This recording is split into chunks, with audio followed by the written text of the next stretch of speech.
Industrial revolution শুরু হয় অধিক হারে পণ্য উৎপাদন হতে থাকে।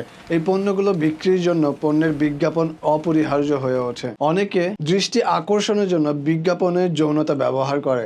বিজ্ঞাপনের যৌনতা ব্যবহার একটি পুরনো কৌশল। এটি বিজ্ঞাপন ক্ষেত্রকে আলোড়িত করেছে, বিক্রয় বাড়িয়েছে এবং সামাজিক বিতর্কও সৃষ্টি করেছে। তবুও এটি একটি তীক্ষ্ণ ছুরি। যৌন ইঙ্গিতযুক্ত বিজ্ঞাপন দ্রুত মানুষের দৃষ্টি আকর্ষণ করে। বিজ্ঞাপন দৃশ্যস্বরূপ বেশি স্মরণে থাকে।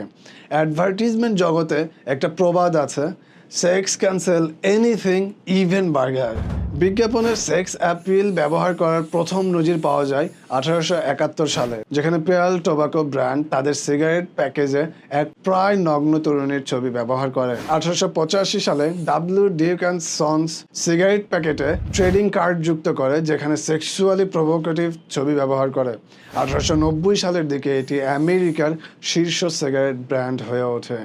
1911 সালে উডবেরিজ ফেসিয়াল সোপের বিক্রি কমছিল। ঠিক সেই সময় তারা তাদের বিজ্ঞাপনে এক রোমান্টিক দম্পতির খোলামেলা ছবি ব্যবহার করে এবং সেই ছবিতে লেখা ছিল, a skin you love to touch.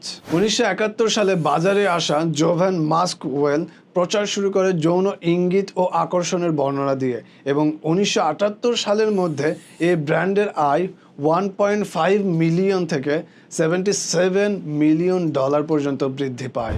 এমন অসংখ্য বিজ্ঞাপনের উদাহরণ দেওয়া সম্ভব যেখানে আকর্ষণীয় নারীর কোমর থেকে উপরের নগ্ন ছবি ব্যবহার করা হতো।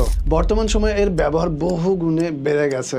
বিজ্ঞাপনে মহিলাদের উপস্থাপনের একটি সাধারণ প্রবণতা হলো বস্তুনিষ্ঠকরণ, অর্থাৎ মেয়েদের দেহকে একটি যন্ত্র অথবা আকর্ষণীয় বস্তু হিসেবে দেখা। বর্তমানে অনেক বিজ্ঞাপন নারীকে রূপ, আকর্ষণ, নরম বা গুণাবলীর চাহিদার ভিত্তিতে উপস্থাপন করে, কখনোই ব্যক্তি হিসেবে তাদের চরিত্র বা ক্ষমতা তুলে ধরে না। আবার অনেক বিজ্ঞাপনে মেয়েদের নির্দিষ্ট দেহাংশ আলাদাভাবে তুলে ধরা হয়, পূর্ণ দেহের চেয়ে অংশবিশেষ দেখানো হয়, যা বস্তুনিষ্ঠকরণকে আরও তীব্র করে। এই কাজগুলো কোনো শালীন কনজারভেটিভ মেয়ে করতে পারবে না। কোনো বোরকা পরা নিকাবি মেয়েকে দিয়ে এই কাজ হবে না।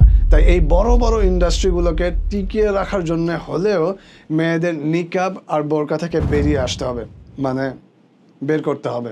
সো মার্কেট, অ্যাডভার্টাইজিং, পলিটিক্স সবই মিলে উইমেন্স বডি ও চয়েসকে কন্ট্রোল করার এক শাটল স্ট্রাকচার তৈরি হয়েছে এবং তারা কন্ট্রোল করতেছে।